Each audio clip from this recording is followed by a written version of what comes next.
Dan kini di talian kita bersama dengan Profesor Dr. Kasinathan Nadesan dari Jabatan Patologi Fakulti Perubatan Universiti Malaya untuk melihat kepada cabaran daripada segi forensik dan juga untuk melihat kepada cabaran untuk mengenal pasti apakah yang berlaku kepada pesawat berkenaan, melihat kepada kondisi mayat dan juga kondisi mayat yang telah dirubah ketika ini.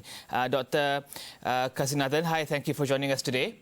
Thank you very much. Hi, Doctor, I think first of all, we would like to understand the challenges that investigators are facing right now, seeing how some people have stated that the crime scene or the scene of the tragedy has been compromised, which includes moving the bodies. That is true. From what I read and hear, obviously it is not a usual situation where such incidents occur and where the law enforcement of the country cordon off the area and prevent unauthorized person from entering this area and tampering with the evidences. But here it is a war zone and nobody claims responsibility for that area. So naturally, even from what I see in the video clippings, that all kinds of unauthorized people are even right up to the places where the major bulk of the aircraft flying, which is not something that usually happens in any of the crash investigations. So therefore, this is going to be a problem because there will be a lot of tampering with the evidences and even pose problem for identification purposes, because there will be even looters among them who will be stealing passports and various other valuable documents. And what should be done to the bodies in situations like this? Because we want to understand what is the, forgive me for using this word, but what is the optimal way to treat the crimes, the scene of the tragedy in situations like this? Well, as I said, it's a very difficult situation. So first and foremost, there should be some kind of ceasefire. And also the victims were all multinational people from all corners of the world. So these world governments should put a lot of pressure on these militants or whoever it is, and allow the law enforcement and other rescue agencies to have to run the crime scene independently and without being interfered. And the investigators should be able to cordon off the area. Whatever that is left, already it has been tampered, I'm sure, but whatever best they could do is to cordon off the area and get their various technical people to work on it. So it should be a government-to-government arrangement to first secure the area. That is number one priority before start retrieving the bodies anyway and work out other logistics. And I think we've received news saying that some of the bodies have been bagged and also moved towards the morgue somewhere in around the area of the tragedy. What do you think will happen to those bodies? And will there be a post-mortem done to those bodies, or will they just be placed in the morgue? It's very difficult to say from here what the real situation there is. Who are the people who have remove these bodies? I mean, number one, are they authorized people to do so? And if so, did they do that in a orderly, organized manner? Because these bodies have to be properly collected, they have to be numbered, and then there should be properly documentations, videoing and photographies and all that. And then foremost, in the summer heat there, at the moment, Ukraine is going through summer, so the daytime temperature should be pretty high there in an open field. So the bodies will naturally get decomposed very fast in that weather. So they have to seek availability of portable refrigerations or containers, the possibility of containers where bodies could be refrigerated. So it's a matter of how these bodies are carefully collected. If somebody else fizzling away these bodies, of course, then that is it's a different matter altogether. But from the way the plane had exploded in mid-air at 35,000 feet, it's natural that the bodies would have been dispersed over a large, very vast area over several kilometers. So they have to really go around and search the bodies as early as possible before all these curious people who are coming in for watching fun and curious onlookers start tampering with that. And also there will be a lot of valuables in these dead victims and at the scene. So there will be looters and all that, because there's a lot of lawlessness is going on in that area. So this all is a very, very challenging task. I mean, it's one of the most challenging situations where aircraft crashes are concerned. This is a very unique situation where a passenger aircraft with so many passengers containing so many, multinational passengers on board had crashed into a war zone virtually, and where the local militants are not allowing any of these rescue operations to go in its full steam. So it's a very difficult situation indeed, but it's a very serious humanitarian issue. So whatever the war or whatever their reasons may be, but it's common sense and it's on a human nature. They have to let these people to retrieve these bodies, and it's very important that these dead people have to be identified. The dead bodies deserves a lot of respect for the dead passengers, and then the bodies have to be handed over to the grieving relatives.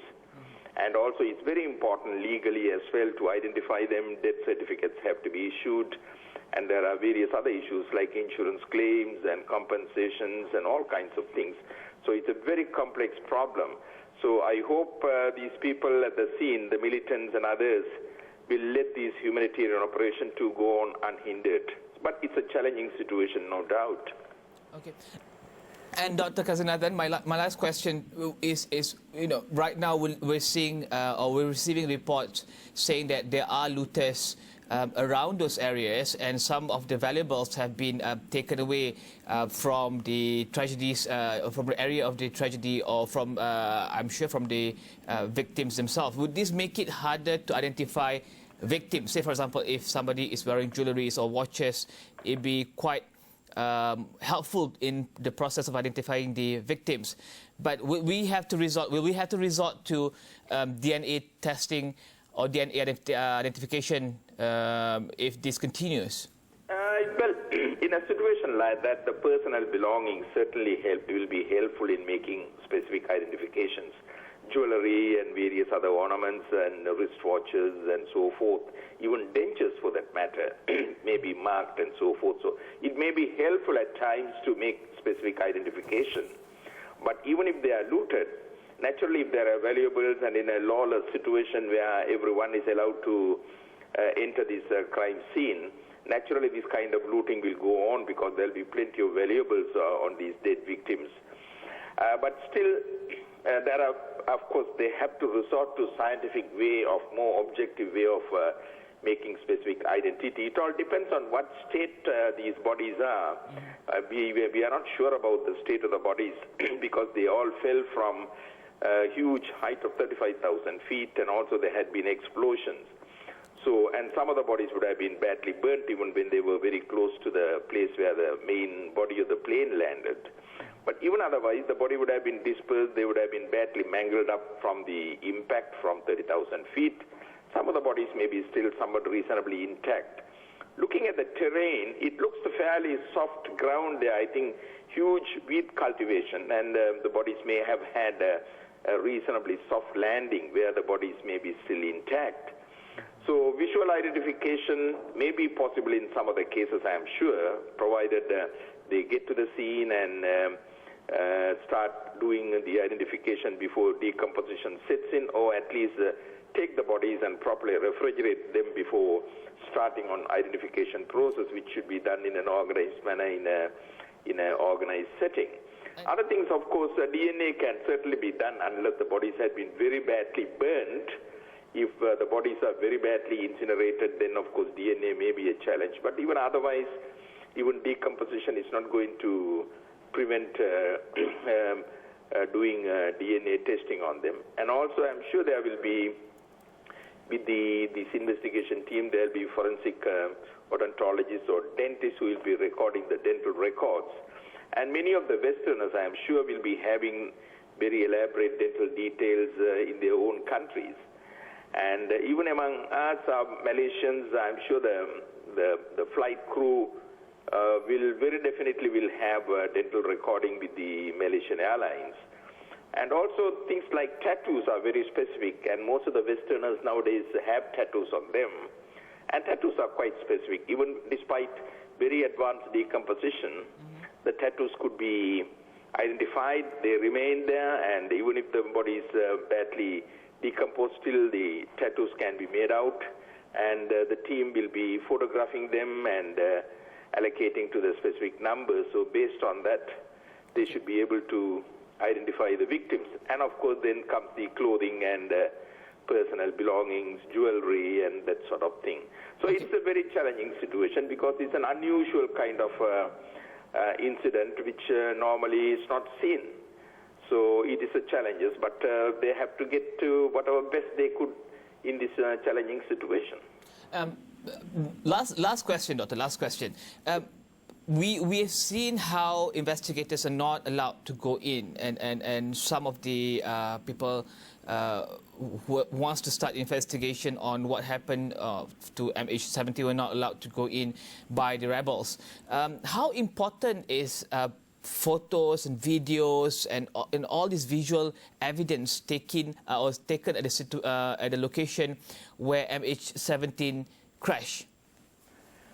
Yeah, always there's a documentation. So these are all documentation process. Documentation is one of the most vital parts of any form of investigations, be it a crash site or it's a site of any other tragedies or any other crimes being committed. So photographs, videos, and that sort of thing are going to play a very vital role, and also in purpose of identification and so forth. But still, the investigators have to go into the scene. They must have free access to the site to work out much more into the debris, the leftover, and see what kind of explosive being used and who are the people. They have to identify the crew and where exactly this had happened and that kind of thing. It is all important for future safety and other issues. So I think there ought to be international pressure. I'm sure there will be international pressure coming in here because this involves a multinational group of innocent people who have been murdered here. So they should allow access to these people. Otherwise, the respective governments have to use force to get into the site quickly before it is being disturbed by all kinds of unauthorized people going into the scene. Already, as I said, as we are seeing, that there are a lot of tampering going on, because not for any deliberate attempt to distort the scene, but for stealing and other unlawful petty reasons. So it is up to the various governments to exert pressure on the local militants or the local government to have full access to the crime scene. It is a legitimate sort of situation today. Okay, thank you very much, Professor Dr. Kasinathan Nadesan. Thank you very much. Thank you very much.